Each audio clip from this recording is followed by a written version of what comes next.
저당권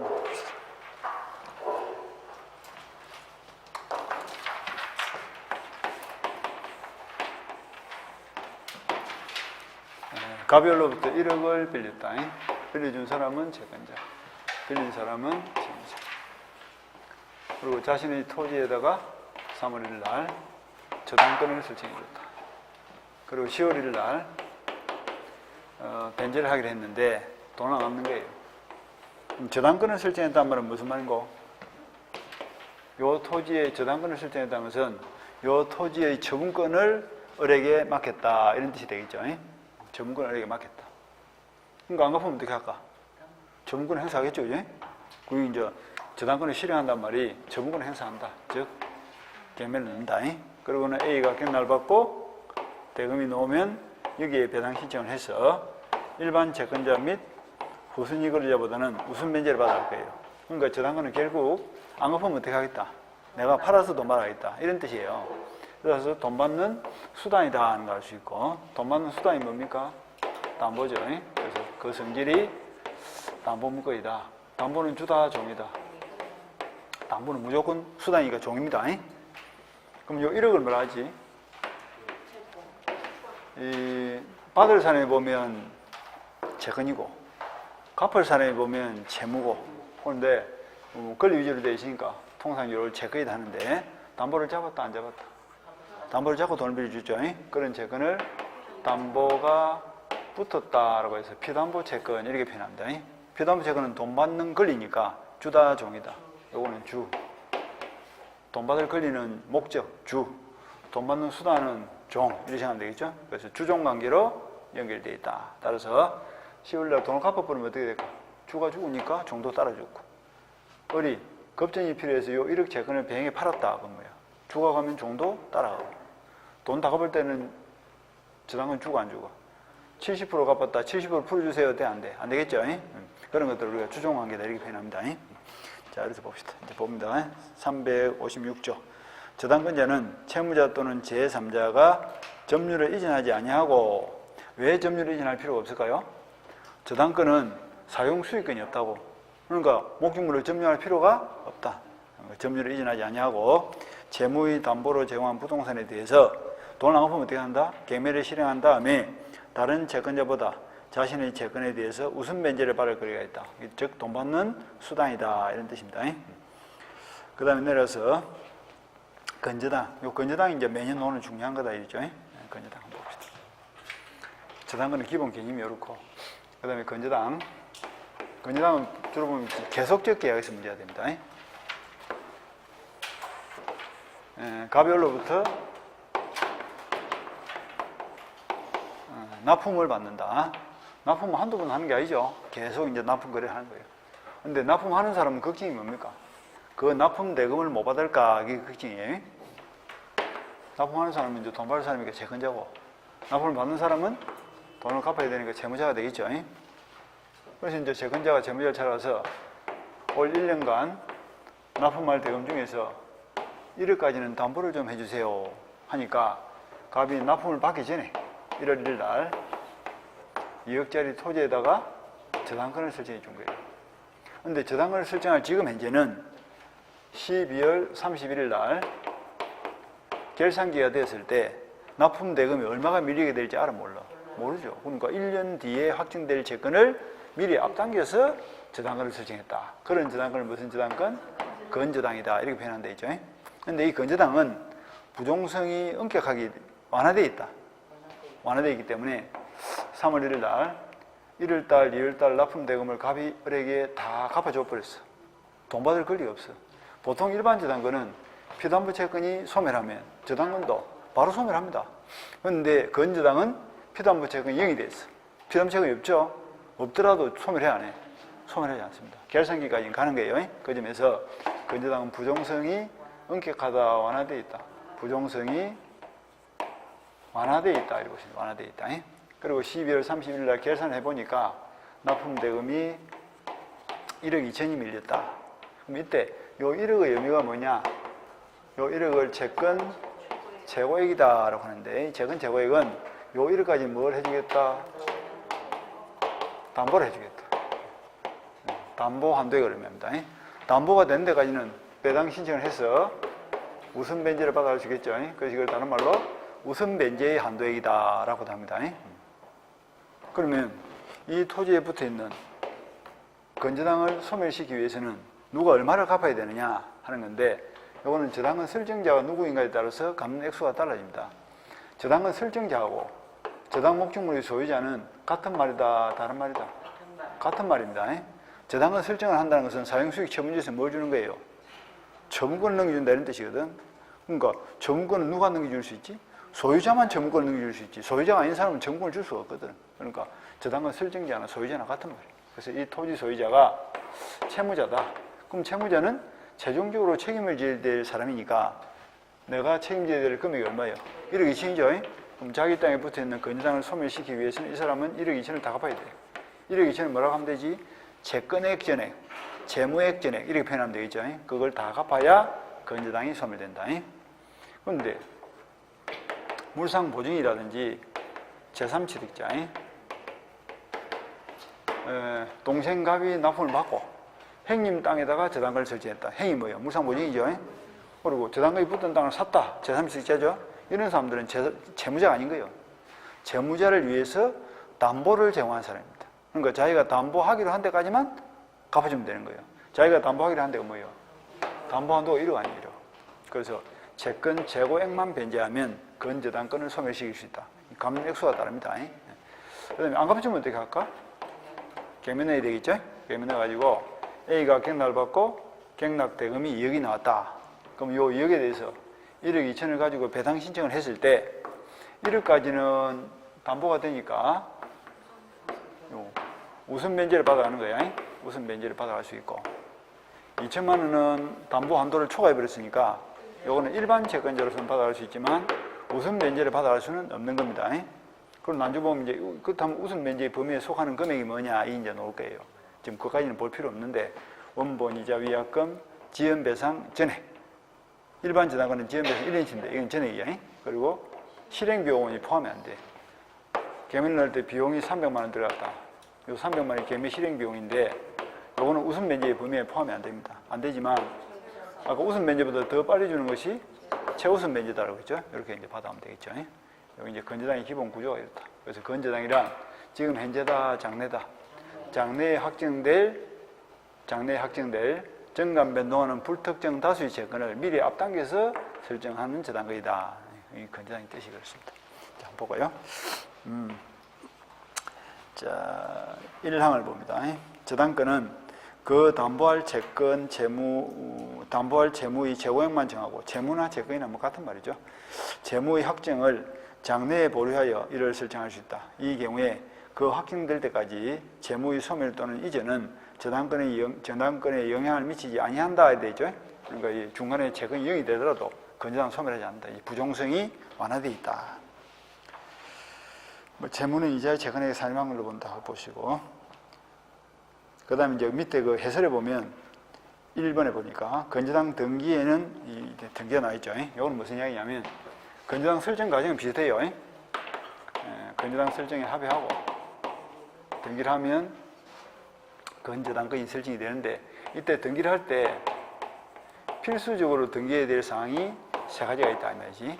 첫 번째가 뭐냐면 건저당이라는 취지를 반드시 명시를 해라. 그러니까 등기부에 기록을 할 때 저당권 이렇게 적지 말고 뭐라 적어라? 건저당권 이렇게 기록을 해라 말이야. 건자가 들어가도록. 그 다음에 채권 재고액을 반드시 적어줘야 됩니다. 이 채권 재고액은 조금 높게 잡죠. 보통 은행에 가서 1억을 빌리면 1억 2천이나 뭐 1억 2,500이나 이렇게 해줘. 재고액을 높이 잡아주고 뭐 실행비용이라든지 요 밑에 이게 뭐야? 지연배상이라든지 이런 것들을 다 받아갈 수 있도록 좀 높게 잡습니다. 그 다음에 채무자의 성명과 주소를 꼭 적어주라. 필수적 등기사항입니다. 등기를 할 때 꼭 해라. 그 다음에 2번은 뭐 장래에 확정될 채권을 담보하는 것이고, 그 다음에 재고액 이상의 부분은 담보가 되지 않는다. 아까 1억까지만 담보되지 2천만 넘어가면 안 됩니다. 그 다음에 뭐 양도하고 이런 것들은 크게 볼 거 없고. 그 다음에 6번에 보니까 계속적 거래관계에서 생기는 여러 채권을 장래의 결산기에 일정 한도까지 담보하는 것이고, 7번에 보니까 부종성이 뭐 완화되어 있고 이런 말 보이죠? 네, 그거 보시고. 그 다음에 358조 저당권 효력은 부합된 물건 줄치고 종물 줄치고 부합물과 종물에 미친다. 이거 우리 주유소 가고 연습한 적 있죠? 주유소 생각나죠?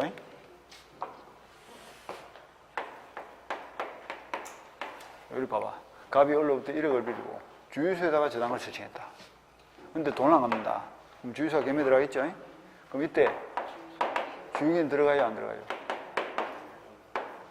주유기라면 딱 나오는 말이 뭐고?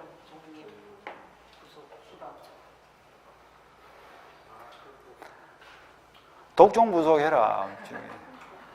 주유기 딱 하면 독립물, 종물, 부속물, 독종부속.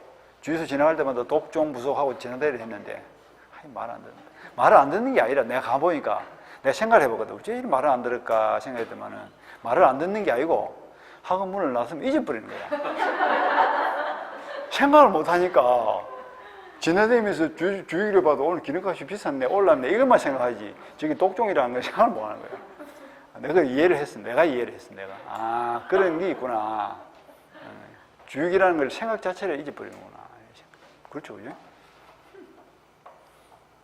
나도 몇 번 당해보니까 그런 게 생각이 들더라.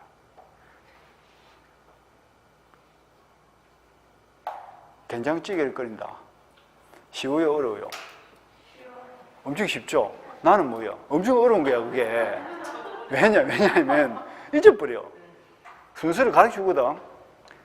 지금도 잊어버렸어. 그런데 된장을 물에 풀고 뭐 어찌 하고 그래가지고 마지막에 무슨 두부도 넣고 무슨 호박도 썰어 넣고 뭐 이 파도 좀 이래 넣고 순서를 가르치면 우리는 그 순서를 잃으니까 된장물 풀고 바로 다 엿부는 거야. 푹 삶으면 다 퍼져버린 거야. 이래 맛이 있니 없니 말이지 이래서 한다고. 그러면서 한마디 한다. 그것도 모르냐고. 그것도 모르냐고 이런다니까. 나는 억울한 거야. 모르는 게 아니고 생각이 안 나. 그게 순서가. 그래서 내가 항상 음식 만드는 게 어렵구나. 네? 알려고 안 하는 거 그렇지. 알려고 안 하는 거지. 내하고 여러분은 똑같은 거야. 여러분도 독종부서 알려고 안 하는 거야, 지금. 그거 봐라. 자백을 한다, 이거. 알려고 해봐라. 그럼 다 한다, 알려고 하면. 알려고 하세요. 그러면 잘 돼. 알려고 안 하는 거야, 지금. 하려고. 정성이 부족한 거지. 땡크는 먹고. 부합물이죠. 부합물. 그래. 알려고 하면 잘 됩니다.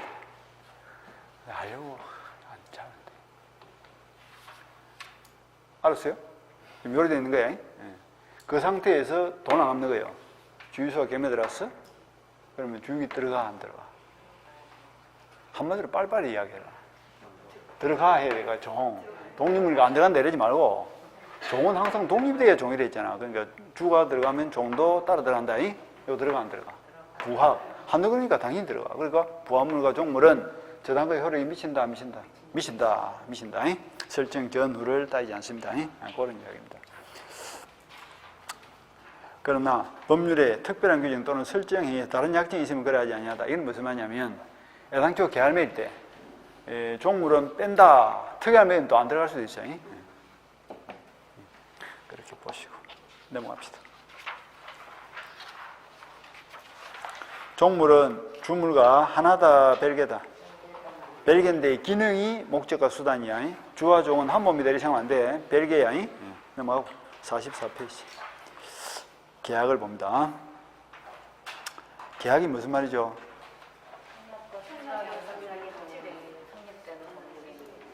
잘한데. 청약과 승낙의 합치로서 승인되는 범위는 이를 계약이다 이렇게 표현합니다. 계약. 갑이 먼저 100평지 토지를 1억에 사시겠습니까? 물어보는 것이 뭐예요? 청약이죠. 그리고 3월 1일 날 청약의 통지를 발신을 해서 3월 5일 날 청약의 통지가 을에게 도달이 되면 갑에 의한 청약은 언제부터 효력이 발생한다? 도달과 동시에 효력이 발생한다. 이걸 우리가 도달주의다 이렇게 표현합니다. 그런데 도달이 되면 이제 청약이 확정이 돼가지고 효력이 확정 딱 굳어지는 거야. 근데 값이 3월 3일쯤 돼서 생각하니까 너무 싸게 내놓은 거야. 한 2억은 받아야 되겠는데. 그럼 어떻게 하고 싶지? 뭐 또 해제야. 철회해, 철회. 청약을 철회하고 싶다고, 철회. 철회하려면 언제까지 해야 될까? 도달되기 전까지. 도달이 되어버리면 효력이 확정되기 때문에 빼도 박도 못하는 거예요. 그러니까 효력이 확정되기 전까지만 철회할 수 있다. 철회는 효력이 확정되기 전까지만 하는 거야. 어디로 가든 철회는 효력이 발생되기 전에 하는 거예요. 그럼 효력이 발생된 뒤에 하는 것이 뭡니까? 취소를 하든 해제를 하든 해지를 하든 요 세 개는 효력이 발생된 뒤에 하는 거고, 효력이 발생되기 전에 하는 것은 철회입니다. 철회. 그러니까 뭔가 의사표시를 없애는 방법은 네 가지가 있는데 그 시점이 다른 거예요. 근데 요 세 개는 그럼 무슨 차이가 있냐면, 시소는 원시적 하자를 문제 삼습니다. 효력이 일단 발생됐는데 그 발생된 효력이 처음부터 하자가 있는 거야. 그러니까 미성년자가 뭐 동의를 안 받고 행위를 했다든지, 계약을 맺을 당시에 이미 사기를 당했다든지, 이미 착오에 빠진 상태에 있다든지, 출발할 때부터 잘못된 거죠. 그걸 문제 삼아서 깨는 것이 취소고, 그 다음에 해제와 해지는 출발할 때는 완벽하게 출발했는데 그 뒤에 하자가 발생한 거예요. 후발적 하자를 문제 삼아서 깨는 건데, 깨더라도 해제는 일시적 계약을 깨는 거예요. 해지는 계속적 계약을 깨는 겁니다. 계약의 성질이 다른 거예요. 그 차이가 그런 게 있다고. 근데 이런 것들은 이제 공부 좀 더 하고 나서 보고. 여튼 청약은 도달되기 전까지 해야 됩니다. 자, 이제 봅시다. 그게 이제 첫 번째는 청약의 구성이 그런 뜻이야. 도달 후에는 철회가 된다, 안 된다? 안 되기 때문에 자기가 뱉은 말에 대해서 책임을 져야 됩니다. 저쪽에서 1억에 사겠습니다. 이러면 1억에 팔아야지. 그 2억에 팔아야 되는데 이게 안 된다고. 도달 후에는 그 철회가 안 된다, 이 말이지. 그리고 청약할 때는 확정적이고 구체적으로 해야 됩니다. 그러니까 내 땅을 사세요 이러면 안 되고, 무슨 땅을 얼마에 사세요 이런 식으로 구체적이고 확정적이고 의사표시를 해야 된다. 그 다음에 방금 2번 청약의 구속력 철회 X 돼 있죠. 언제까지? 도달되기 전까지. 그런데 예외 청약 의사표시 상대에 도달 전에는 줄치고, 도달 전에는 아직 의사표시가 효력 발생 안 된 상태니까 철회가 가능하다. 도달 전까지는 철회할 수 있다. 그 다음에 청약의 상대방은 정해지시오 불특정 다수에 내도 돼요. 이것처럼 사람을 딱 특정을 해서 어라 네가 내 땅을 1억에 살래? 이렇게 물어볼 수도 있지만, 신문 광고를 내가지고 100번지 토지 1억에 사실 사람은 전화를 주세요 이렇게 할 수도 있겠다. 그죠? 불특정 다수인에게도 청약을 할 수 있다. 그 다음 넘어와서 528조.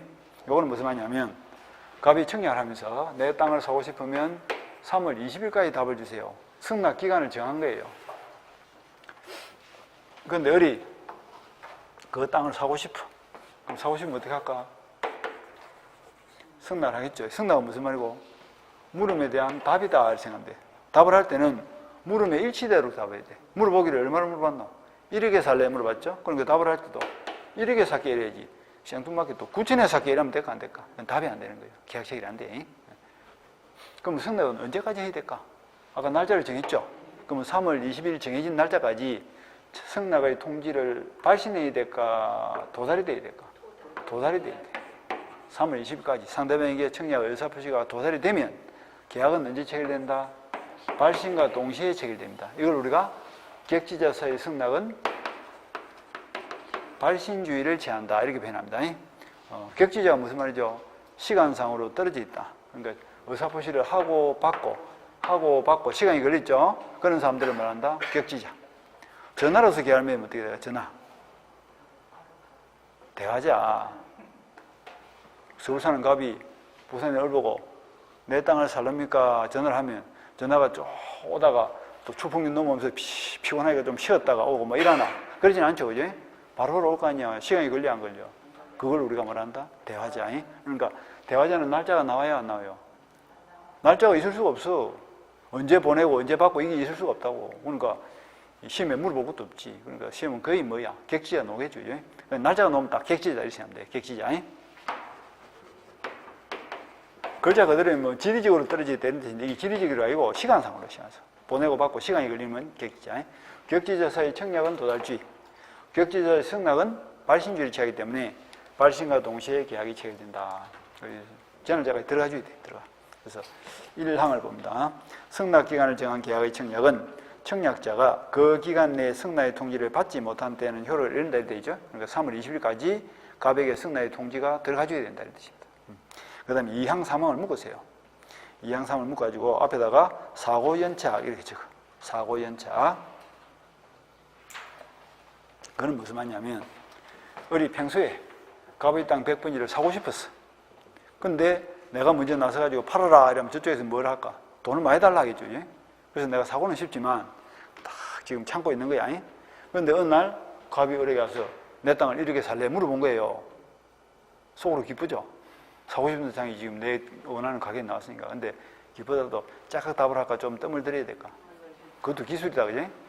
아이고, 그래, 내가 살게 이래버리면 이쪽에서, 가만히 말을 좀 잘못한 것 같다. 2억에 달라. 이렇게 할 수도 있거든. 그렇다니까. 금방 산다 이러면 뭔가 좀 집안에 내가 너무 싸게 내놨나 이런 생각이 든다니까. 그래서 한 이틀 뜸 들인 거야. 뜸을 들이고, 3월 7일 날, 3월 5일 날 편지를 받고, 3월 7일 날 승낙의 통지를 보냈어. 근데 이것이 3월 22일 날 들어갔다 이 말이죠. 3월 20일에 들어가면 계약 체결이 됩니다. 근데 얼마 어떻게 됐어? 이틀 연착이 돼버리죠. 이틀 연착이 됐어. 근데 가만 보니까 충분히 제 기간 내에 들어갈 수 있도록 보냈다 안 보냈다? 보냈죠. 우리나라에서 편지가 뭐 3주 일이 걸린다 했거든. 2주 걸린다 했거든. 근데도 불구하고 2주 이상 걸린 거 아니야. 그럼 중간에 뭐 났다고 이거? 사고가 난 거예요. 사고. 이걸 우리가 사고 연착이다. 배달 사고가 났다 이거.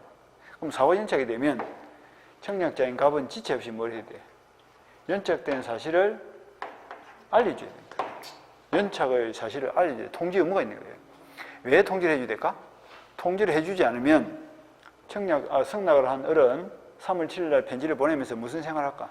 충분히 3월 20일 내에 편지가 들어갈 것이고 계약은 반드시 체결될 것이고 그래서 뭐 할까? 준비 단계에 들어가겠죠.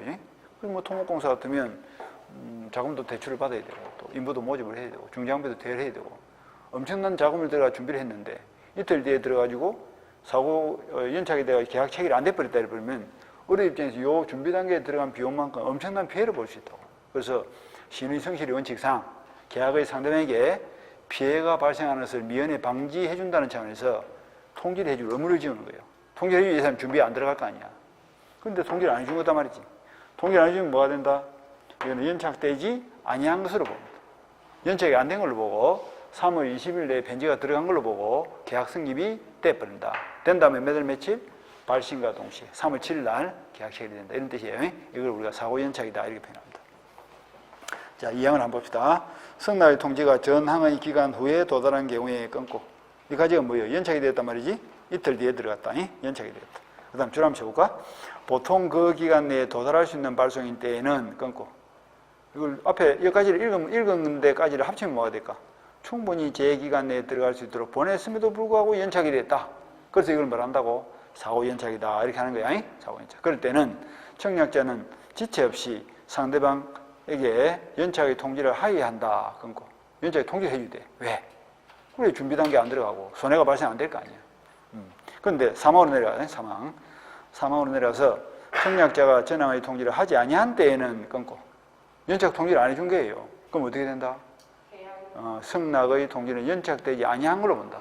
3월 20일 내에 통지가 들어간 걸로 보고 계약 성립을 인정한다. 이런 뜻이에요. 인정한다면 몇월 며칠? 3월 7일. 발신과 동시에 계약이 체결됩니다. 그렇게. 그래서 밑에 내려가서 그 해설 3번, 4번 읽어보시고 그 다음에 531조 객지자 간의 계약의 성립 시기. 객지자 간의 계약은 승낙, 통지를 발송한 때 성립한다. 줄 쳐놨죠? 승낙, 발송 이 말이 중요합니다. 청약은 무슨이에요? 청약은 언제나 도달해요. 도달됐을 때 효력을 발휘한다. 승낙은 발신과 동시에 효력을 발휘한다. 일단 그렇게 보시고 넘어갑니다. 넘어가면 532조 의사 실현에 의한 계약 성립이 보인다. 그지? 의사 실현 밑줄 치고 저번에 우리가 포함적 의사표시 이야기했죠? 처음 들어보나? 근데 앞으로 내가 처음 들어보나 이 소리 안 해야 되겠다. 그지? 밑줄 치고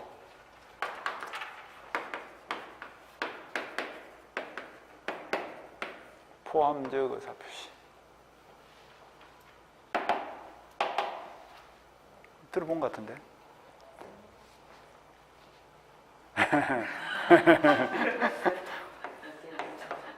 아니, 내가 버스 중에 서 있다. 왜? 들어봤네 보니까. 여객 운송 계약을 맺을 목적으로 버스가 운행을 하고 있다. 왜?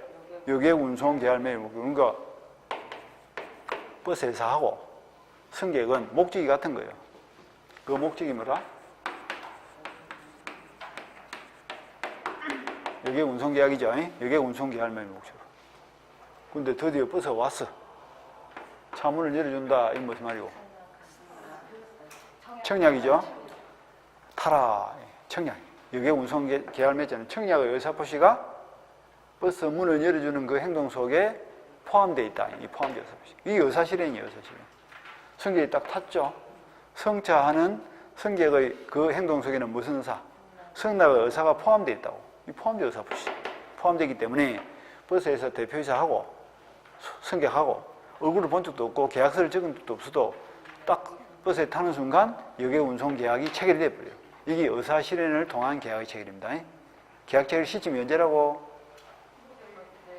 버스에 탔을 때를 다른 말로 표현하면 승낙의 의사표시가 인정될 때 그 시점에서 바로 계약이 체결됩니다. 버스 탔을 때죠. 바로 계약이 체결되고 계약이 체결되면 이제 뭐가 발생할까? 채권 채무가 발생하겠죠. 그렇게 하면 되지. 승객은 무슨 채무를 질까? 운임을 지급해야 될 채무를 지고 버스에서는 안전하게 운송을 해야 될 채무를 지고 버스에서의 채무는 승객한테는 뭐가 돼?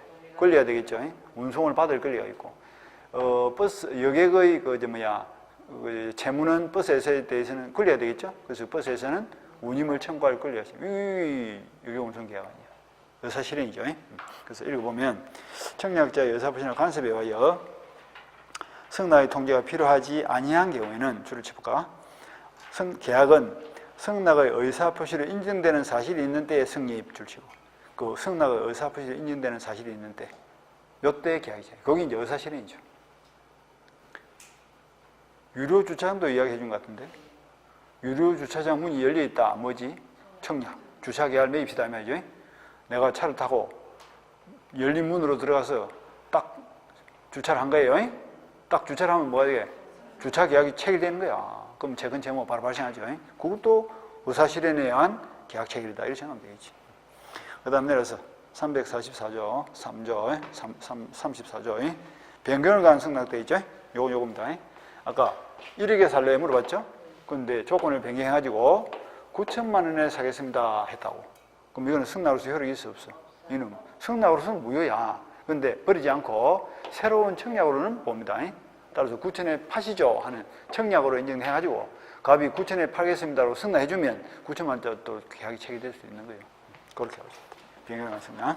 그래서 조건을 붙이거나 변경을 가하여 승낙한 때는 청약의 거절과 동시에 새로 청약으로 본다. 이렇게 되어 있죠. 승낙은 효력이 없지만 새 청약으로는 효력이 있습니다. 그 다음 내려서 계약의 효력 536조 동시행합면권. 이 동시행합면권은 상당히 중요하죠. 그죠? 매년 노는 중요한 겁니다. 동시행합면권은 주로 쌍무계약에서 문제됩니다. 쌍무계약이 무슨 말이죠? 쌍무 채무를 지고 그 채무가 무슨 관계에 있다? 대가적 관계에 있어야 됩니다. 쌍무계약. 가장 대표적인 것이 매매예요.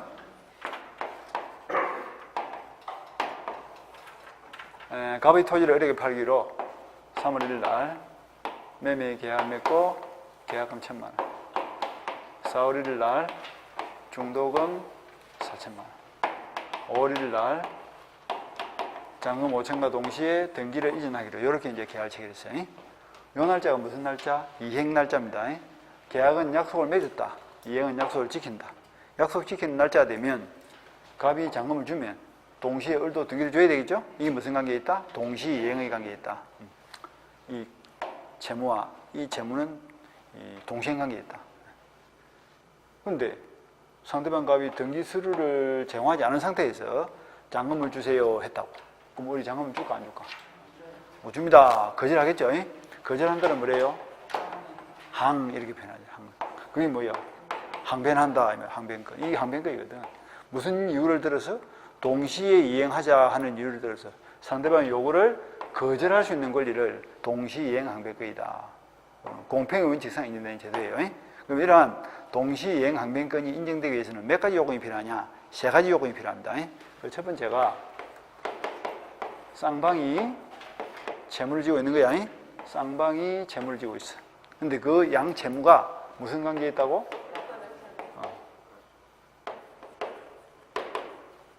대가적 관계에 있다. 대가. 그러니까 저쪽에서 잔금을 주면 나도 등기를 줄 것이고, 잔금을 안 주면 나도 등기를 안 줄 것이고, 이게 대가성 아닙니까? 이제? 대가성이 있어야 된다. 쌍방이 채무를 지고, 동일한 계약에서 발생하는 쌍방의 채무가 대가적 관계가 있어야 된다. 이렇게 알고 있어야 돼. 그럼 반대로, 동일한 계약이 아닌 계약에서 발생하는 쌍방의 채무는 대가성이 동시에 함의가 있대, 안 돼? 안 되는 거예요. 그래서 벨기에 계약으로 발생하는 채무는 안 되는 거야. 동일한 계약에서 발생해야 되고, 그 다음에 쌍방이 채무를 지더라도 대가성이 없으면 또 돼, 안 돼? 안 되는 거예요. 그 다음 두 번째, 상대방의 이 행기가 도래돼야 됩니다. 상대방의 이 행기가 도래할 건 무슨 말이냐면 4월 1일 날 중도금 날짜가 됐어. 갑이 와서 중도금을 달라 합니다. 그럼 어리 네가 등기를 주면 내가 동시에 중도금을 줄게, 돼, 안 돼? 말이 안 되죠, 그죠? 상대방의 이행기는 아직 한 달이 남아 있잖아. 그러니까 이때까지는 누가 먼저 줘야 돼? 매수인이 먼저 줘야 되는 거예요. 그러니까 선이행을 해야 될 사람은 동시에 함의권을 행사한다, 뭐 한다? 못 합니다. 그러니까 동시에 함의권은 지도, 나도 둘 다 이행기가 되었을 때 주장할 수 있는 것이다. 그래서 선이행 의무자는 동시에 함의권을 행사할 수 없는 것이 원칙입니다. 근데 여기도 보면 아주 예외가 있어.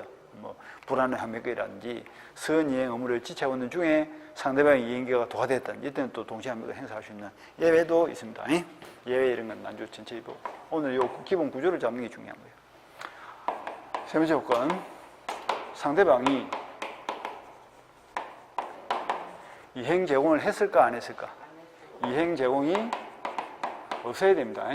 상대방의 이행 제공이 없을 것. 무슨 말이냐면 5일날 이행기가 되는데 상대방이 등기서류를 줍니다. 상대방이 이행을 제공하면서 잔금을 달라. 그럼 나도 줘야 돼, 안 줘야 돼? 줘야 돼. 항변을 하면 안 된다고. 항변권 행사가 안 된다고. 그런데 상대방이 이행 제공을 하지 않은 상태에서 잔금을 달라. 이때 뭐야? 항변권 행사할 수 있는 거예요. 그래서 동시에 항변권은 상대방의 이행 제공이 없어야 됩니다. 상대방의 이행 제공이 있을 것 이러면 틀리는 거예요. 그래서 오늘은 요 세 개를 딱 쓰였고, 이것이 동시에 항변권이 인정되기 위한 요건이다. 이런 요건이 갖춰지면 이제 효과가 나오겠죠. 효과는 우리가 다음에 또 보는 거야. 실제 부상 효과도 있고 소송 부상 효과도 있고 나눠서 이제 볼 거예요. 전체 구조를 먼저 이렇게 딱 잡고 보시면 돼요. 매년 나옵니다. 동시에 항변권은. 자, 봅시다. 536조 1항을 봅니다. 쌍무계약의 당사자 일방은 상대방이 그 채무 이행을 제공할 때까지 자신의 채무 이행을 거절할 수 있다. 지가 주면 나도 주고 지가 안 주면 나도 못 준다 이 말이죠. 그러나 상대방의 채무가 변제기에 있지 아니한 때에는 그러하지 아니하다. 그러니까 상대방의 이행기가 도래하기 전에는 항변권을 행사한다, 뭐 한다, 못 한다 이런 뜻이죠. 그 다음에 2항은 뭐냐면 2항을 굳이 제목을 달면 불안의 항변권 하는 거예요. 불안해. 네가 불안해서 내가 먼저 못 주겠다는 뜻이거든. 내가 먼저 주기로 했지만 네가 불안해서 먼저 못 주겠다. 이 불안의 항변권인데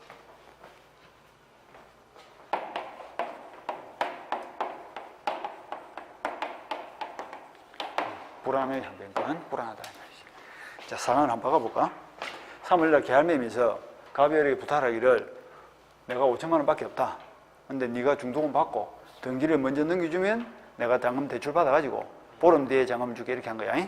그래서 4월 중도금 받고 4월 15일날 등기를 먼저 넘겨주고 그리고 보름 뒤에 잔금 5천을 주기로 했다고. 등기를 먼저 주기로 했어요. 선의의 의무입니다. 요거는 후이행 의무예요. 후이행.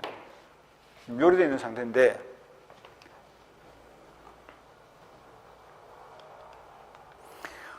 어리 약속대로 중도금을 지급했습니다. 근데 중도금 지급 이후에 4월 한 10일쯤 돼가지고 어리 법원으로부터 파산 선고를 받아버렸어요.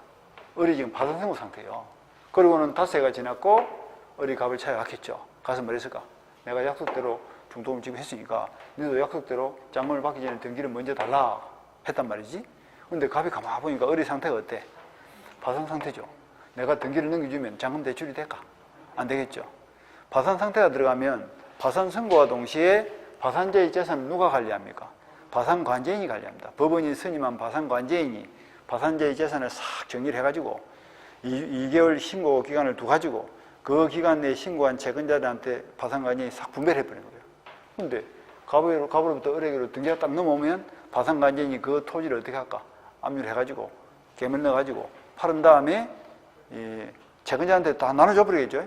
잔되면 대출 주셔야 하는데 잔금 대출 자체가 안 되는 거예요. 그런데도 불구하고 갑이 바보도 아니고 그래 내가 잔금 받기 전에 등기를 먼저 주기로 했으니까 내가 먼저 등기를 줄게. 그럼 바보가 있겠냐고. 그럼 갑이 뭐라 할까? 내가 잔금 받기 전에 등기를 먼저 주기로 했지만 네 상태가 불안해서 내가 먼저 준다 못 준다? 먼저 못 주겠다. 그러니까 어떻게 하자고? 동시행하자 이 말이지. 네가 잔금을 주면 내가 동시에 등기를 줄게. 돼 안 돼? 되는 거예요. 내가 먼저 등기를 주기로 했다 할지라도 상대방의 상태가 현재 불안한 상태라면 동시행을 주장한다 뭐 한다? 동시행을 주장할 수 있는 거예요. 동시행. 그게 이제 2항이에요. 2항. 그 불안해하면 그런 거예요. 자, 읽어보면 당사자 1방이 상대방에게 먼저 이행해야 할 경우에 줄을 쳐. 상대방의 이행이 곤란한 현저한 사유가 내리돼 있죠. 파산 상태단 말이지. 그럴 때는 전항의 본문과 같다. 전항이 뭐야? 1항 아니야? 1항의 본문이 뭐야? 그러나 앞에까지죠. 그러니까 채무를 이행할 때까지 자신의 채무 이행을 거절할 수 있다. 이지. 동시행 함의가 행사할 수 있다. 그렇게 보시고 그 다음에 성립요건 챙겨 놓으시고 그 다음 내려서 3자를 이해한 계약을 봅니다. 539조 3자를 이해한 계약. 이 3자를 이해한 계약은 이 기본 구조가 일반적 계약과 달리 그 용어가 조금 다른 부분이 있었다. 그죠? 그 용어 위주로 해서 한번 정리를 한번 해볼까요?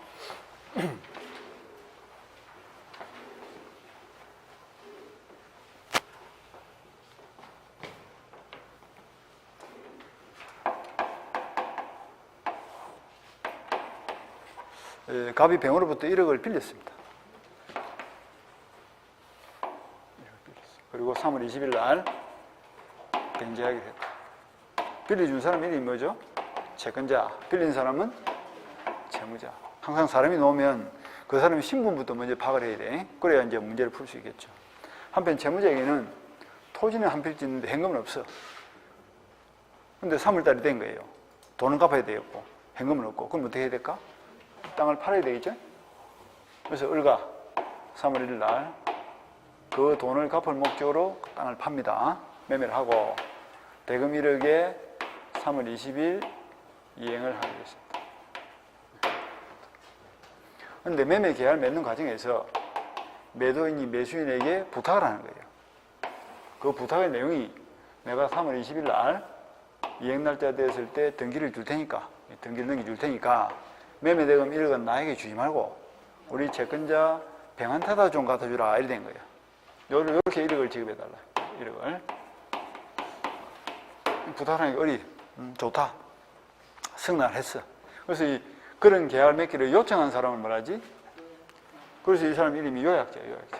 그러한 계약을 맺기를 요청했다. 요구했다. 요구한 사람이 요약자.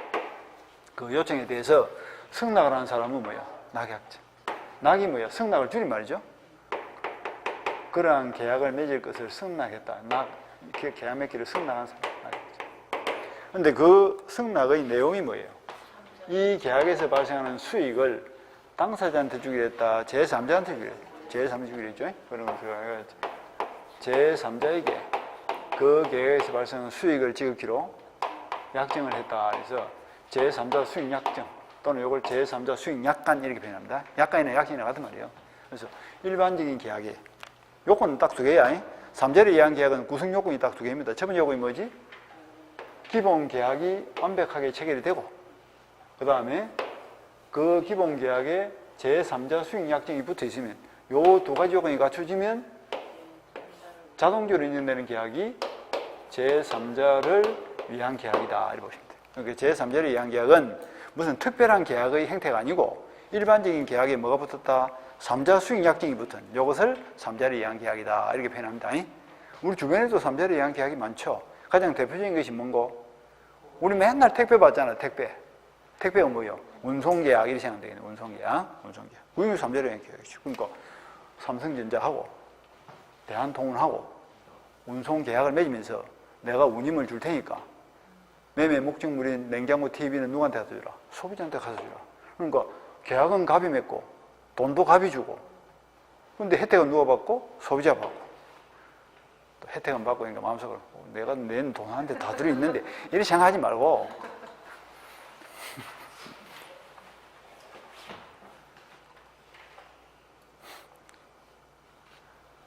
알아들어요? 계약은 둘이 맺고 그러고 그냥 효과는 어디 간다? 제3자 따라가는 거예요. 그럼 이익을 받는 이 사람 이름이 뭐고? 수익자 이렇게 이름을 적어주면 돼요. 이름이 다 정해진 거야. 낙약자, 요약자, 수익자. 저는 저 보험계약 이야기도 해줬죠. 그런 건 또 기억이 오래 갈 거예요. 갑이 누구 이거?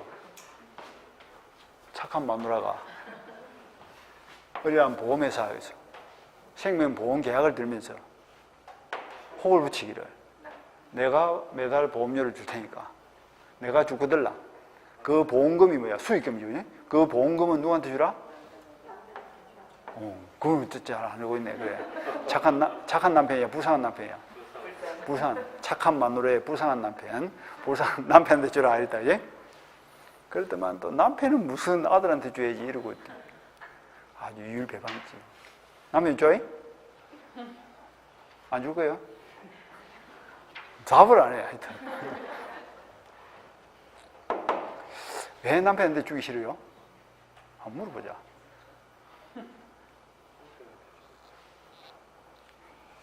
남자도 마찬가지야. 마누라한테 줘, 자식한테 줘. 자식한테 준다 이러거든. 왜 자식한테 줄라 할까?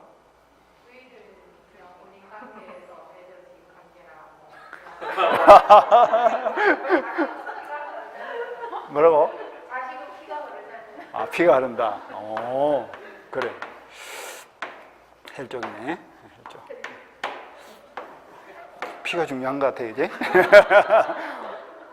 피는 물보다 진하다. 피가 중요한 것 같아. 저는 이제 왜 우리나라 상속법 개정안이 통과 안 되는 거 이야기해 줬죠, 그죠? 그것도 대기업 총수들이 마누라한테 경영권을 주기 싫은 거예요. 그래서 이제 로비를 해가지고 지금 통과가 안 된다 이랬잖아. 마누라한테. 근데 객관적으로 보면 둘이 이제 혼인을 해가지고 펜션을 같이 살면서 서로 도와가면서 이제 일군 재산이니까 기여도를 따지면 그냥 반반씩 있다 이렇게 보는 거야. 그러니까 이혼을 하면 반반씩 갈라라 이러잖아. 그러니까 이 보험료도 결국은 반은 누구 거예요? 남편 돈이 들어간 거라고 봐야 되는 거야. 그러니까 남편 중에 자식이 무슨 그 돈을 버는데 뭐 기여를 한 적이 있냐 이거지. 기여한 적이 있다면 사고 안 친 거는 기여한 적이 있겠지. 자식이 사고를 쳤으면 뭐야, 아버지 그 뒤채덕거리 하느라고 돈이 막 깨졌을 건데 자식이 사고 안 치고 곱게 자라가지고 이제 편안하게 사는 것만 해도 재산을 증식시키는데 뭐 기여도가 있다 하면 뭐 있을 수도 있는데 그런 건 안 쳐주거든. 마누라가 살림 사준 거는 쳐주지만 여하튼 그렇고 사람 이름 정했죠. 그 다음에 이제 관계를 설정합니다. 3월 20일 이행 날짜에 대해서. 그럼 어른 약속한 대로 1억을 누구한테 줄까? 수익자한테 주겠죠. 그럼 갑은 뭘 줄까? 돈을 요리 주면 그에 대한 대가로서 갑은 을에게 토지로 보상을 해줄 거 아니야. 그래서 두 사람의 관계를 보상관계다라고 합니다. 그 다음에 병은 을로부터 왜 1억을 받았을까? 기존 1억을 빌려준 대가로 받았죠. 그래서 요약자와 수익자의 관계를 무슨 관계? 대가관계다라고 합니다. 그 다음에 요약자와 수익자하고 낙약자 이 두 사람의 관계는 뭐예요? 수익을 주는 거니까, 1억을 주는 거니까 수익관계다 이렇게 이름을 정하고 관계를 정했는데, 보다시피 3자리에 의한 계약은 누구와 누구 사이에서? 요약자, 낙약자 두 사람의 관계는 무슨 관계예요? 보상관계죠. 이 보상관계로부터 발생한 것이 3자리에 의한 계약이거든. 그래서 이 보상관계를 다른 말로 기본관계다 이렇게 표현합니다. 따라서 이 기본관계의 매매 계약에 하자가 없어야 되는데 여기에 하자가 있으면 3자리에 의한 계약 전체에 영향을 미치지 안 미쳐? 미치는 거예요. 그러니까 이 계약을 맺는 과정에서 사기를 당했다. 그럼 사기를 이유로 뭘 할 수 있다? 취소할 수 있죠. 취소하면 어떻게 돼? 소급해서 계약이 무효가 되어버리니까 채권 채무가 없고 땅을 줄 필요도 없고 돈을 줄 필요도 없겠죠. 그러니까 나중에 병이 와서 돈 달라 했을 때 어려운 말 한다고 보상관계의 하자의 이유로 대항할 수 있다 없다? 대항할 수 있다. 항이 뭐예요? 거절하기 거절. 제3자의 요구에 대해서 거절을 할 수 있다. 대항할 수 있다. 그래서 보상관계의 하자의 이유로 대항할 수 있다. 나중에 대가관계의 이유로 대항할 수 없다. 이런 거겠죠. 많이 가르치면 안 좋아. 그러니까 요것만 딱 가르치는 거예요. 보상관계의 이유로 대항할 수 있다. 기본관계의 이유로 대항할 수 있다. 매매계약의 하자의 이유로 대항할 수 있다. 싹 다 같은 이야기야. 네, 같은 이야기야. 자, 봅시다. 539조 1항. 계약에 의하여 당사자 1방이 제3자에게 이행할 것을 약정한 때에는 여기서 당사자 1방이 누굽니까? 낙약자죠. 낙약자가 제3자가 누굽니까? 수익자죠. 수익자에게 뭘 주기로? 돈 1억을 주기로 약정을 했다. 그 경우에는 제3자인 수익자는 또 이제 1방이 했다가 또 여기 밑에 뭐라 해요? 채무자 해놓고 있죠. 채무자 누구요? 낙약자죠. 낙약자에게 직접 이행을 청구할 수 있다. 법전에 봐도 막 1방 했다가 난 채무자 했다 이런 게 막 헷갈리는 거야, 사람이. 사람이 헷갈리면 안 돼. 1방이나 채무자나 같은 사람. 그 다음에 2항을 봅니다. 전항의 경우에 제3자의 권리는 제3자가 채무자에 대해서, 채무자 누구라고? 낙약자입니다. 낙약자에 대해서 계약의 이익을 받을 의사를 표시한 때에 줄치고, 이게 이제 수익의 의사 표시를 했을 때 뭐가 생긴다고? 수익권이 발생한다. 이런 뜻입니다. 그러니까 이 3자 대항 계약은 기본 구조만 딱 파괴되면 이 매년 한 문제씩 나오거든. 이 그림만 이해하면 돼. 이 한 문제짜리, 한 문제 그림인데, 헷갈리는 게 뭘까? 말이 헷갈려. 이걸 채무자를 했다가 매수인이라 했다가 낙약자를 했다가 상대방이라 했다가 막 뒤죽박죽이니까 사람이 헷갈려가지고 문제를 못 푸는 사람도 있어. 자, 상을 봅니다. 3월 20일 날 둘이서 그런 계약을 체결했죠. 그리고는 채무자가 채권자한테 전화를 하겠죠. 해서 뭐랄까? 내가 20일 뒤에 갚아야 될 돈을 을이 대신 갚아주기로 했으니까 을에게 받아주라 해야 됩니까? 받아줄랍니까? 물어봐야 됩니까? 명령을 해야 돼야 부탁을 해야 돼요. 부탁을 해야 되겠지.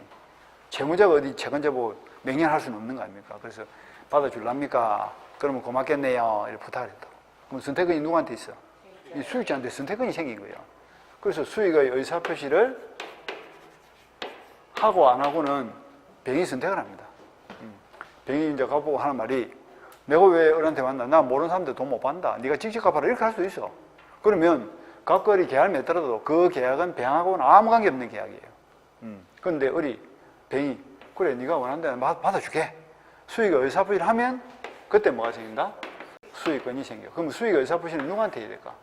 돈을 줄 사람한테 해야 돼. 이게 채무자야. 아까 채무자에 대해서 수익 의사표시를 한다 할 때 그 채무자가 낙약자를 말이야. 채무자를 상대로 뭐라고? 일방적으로. 이 성질이 행성거이거든. 일방적으로 수익 의사표시를 하면 낙약자는 선택권이 없어. 그냥 이 사람은 뭐가 돼? 1억을 갚아야 되는 채무가 생기고 이 사람은 뭐가 생겨? 1억을 직접 청구할 수 있는 채권이 생긴다. 이런 뜻입니다. 근데 수익 의사표시를 안 하면 수익권이 발생하지 않는 게예요. 그 다음에 이제 540조로 내려가서 전조의 경우에 채무자는 상당한 기간을 정하여 줄을 쳐 상당한 기간을 정하여 자 채무자 누구지? 낙약자야. 가만히 이도 채무자네. 헷갈리면 안 돼. 요 채무자는 요 1억을 빌린 채무자고 요 채무자는 요 매매대금에 대한 채무자예요. 헷갈릴 수밖에 없죠. 예? 낙약자예요. 그러니까 낙약자 이렇게 알고 있죠. 낙약자는 상당한 기간을 정하여 계약 이익의 향수 여부의 확답을 제3자에게 제고할 수 있다. 제고가 뭐야? 물어본다 이 말이지. 그 향수가 무슨 말이고 이익의 향수. 향수. 향유는 알아요? 그렇지. 우리가 이제 학생들이 각양각색 알겠나? 향수가 뭐예요? 물어보니까 향기 나는 물입니다. 향유가 뭐예요? 물어보니까 향기 나는 기름입니다. 이러고 있다니까. 그 말도 맞네. 한글로 적어놓은 내가 잘못이지. 우리 아파트 분양하고 보면 뭐 향유한다 이런 말 쓰잖아. 누린다, 향유한다, 얻는다, 누린다 이런 뜻이에요. 그러니까 이런 겁니다. 대답이 지금 애매한 거예요. 아까 갑이 받아줄래요? 물어봤죠? 근데 받겠다, 안 받겠다 명확하게 답을 하지 않고 생각 좀 해볼게 이래 된 겁니다. 근데 병이 생각해볼게 해놓고 답이 없어. 그럼 누가 답답해? 낙지가 답답하죠. 낙지가 땅을 왜 샀노? 쓸데가 있어서 샀을 거 아니야. 빨리 그 땅을 사서 건물도 지어야 되는데. 건물 지으려고 하면 누구? 병이 돈을 받아줘야 나도 등기를 받아서 건물을 지을 거 아니야. 근데 병이 지금 가만히 있고 미끄러 있다고. 그러면 이 낙지가 이 병한테다가 최고를 하는 거야. 이게 최고 한다고. 상당 기간을 정해가지고. 2주면 2주, 3주면 3주. 딱 기간이 정해진 건 아니야. 3주 이내에 답을 안 하면 돈을 안 받는 걸 알겠습니다. 최고지간 보냈죠. 근데 그 2주가 지나도록 아무런 답이 없어. 답이 없으면 이건 뭐야? 수익을 받는다, 안 받는다. 수익을 거절한 것으로 본다. 이러면 되겠다. 그 이유가 그런 거예요. 그래서 최고할 수 있고, 자, 채무자가 그 기간 내에 학답을 받지 못한 때에는 받지 동그라미 치고, 그 발하지 이러면 틀립니다. 받지입니다. 도달하지 않으면 제3자인 수익자는 계약의 이익을 받을 것을 뭐한 걸로 본다? 거절한 걸로 본다. 줄치고. 거절한 걸로 본답니다. 거절한 걸로 추정한다. 이러면 틀려. 거절한 걸로 본다. 이렇게. 이제 공부를 좀 더 하고 나면 이제 지금은 대충 보니까 뭐 그런 대로 간다. 근데 좀 더 깊이 들어가면 이제 막 머리가 찌가 내려. 이제 고리가 아프고 막. 넘어가고. 그래도 재밌어요. 왜? 똑똑해지는 느낌이 들잖아. 그게 제일 중요한 거거든. 인간으로 태어나서 죽기 전까지 내가 어떤 제도 아래서 살았는지를 알고 가야 되는데 민법을 안 배우면 내가 무슨 제도 아래서 살았는지도 모르고 가는 거야. 내가 뭐 어떤 규칙 속에서 사는지도 모르고 가니까 얼마나 억울하냐. 민법을 모르는 사람을 보면 참 억울하겠다. 지가 사는 또 무식이 용감냐? 맞다, 무식이 용감하다. 그래. 용감하게 사세요. 그 말이 맞아. 중개보조원은 용감해요. 근데 중개사는, 중개사 사무소 소장은 용감할 수가 없네. 안 무식하니까. 난 중개법을 배워봐라. 전부 못하라 돼 있다. 이것도 못하고, 저것도 못하니까. 중개보조원 할 때는 막 겁도 없이 설치다가 간판 내 이름으로 간판 딱 걸면 뭐야? 몸살리는 거야, 이제. 도장 들고 벌벌 떨고, 이 도장 찍어야 되나? 내한테 전화를 10대 하고, 교수님 이게 찍을까요? 말까요? 자꾸. 맨날 물어본다, 맨날. 넘어가고. 541조. 제3자의 권리 확정.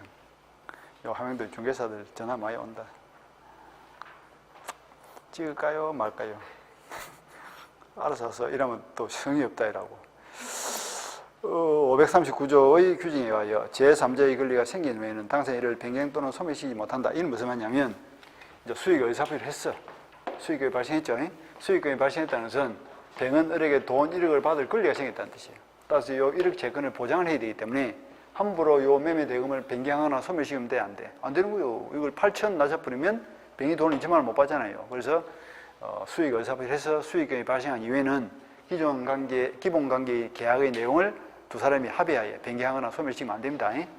그런데 합의하에는 안 되지만 이 무효나 취소 사유가 있다든지 이럴 때는 또 할 수 있어. 아까 말한 사기를 당했다. 그럼 취소할 수 있는 거지 뭐. 통지용의 표시가 있다. 그럼 무효를 주장할 수도 있는 거예요. 그리고 미리 계약에도 유보할 수도 있어. 이러저러한 사유가 있으면 계약을 뭐 취소하기로 할 수도 있고 유보를 했으면 또 유보할 수도 있고 또 병이 동의를 해주면 또 변경이 가능합니다. 해도 조사해요. 근데 원칙은 된다, 안 된다? 안 된다. 원칙은 안 된다. 그렇게 보시면 되고. 그 다음 밑에 해설의 방가를 1번을 보니까 제3자는 계약 성립 시 현존하지 않아도 된다 돼 있죠. 무슨 말이냐면 3월날 계약을 체결할 당시에 요 병은 수익자 병은 꼭 사람이 아니라도 관계없습니다. 현존하지 않아도 된다. 사람이 아니라도 관계없어. 그게 무슨 말이냐면 갑이라는 부잣집 할아버지가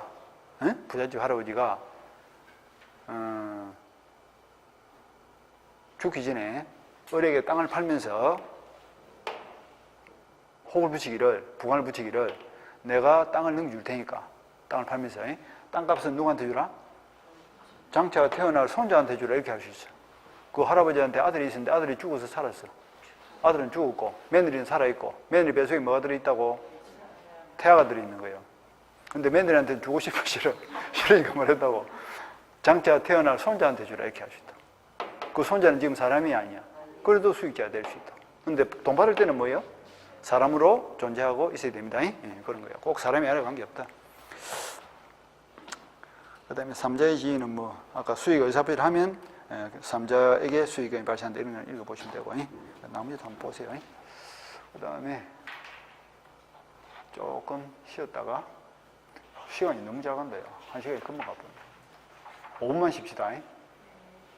2시에 약속했어요? 약속한 사람.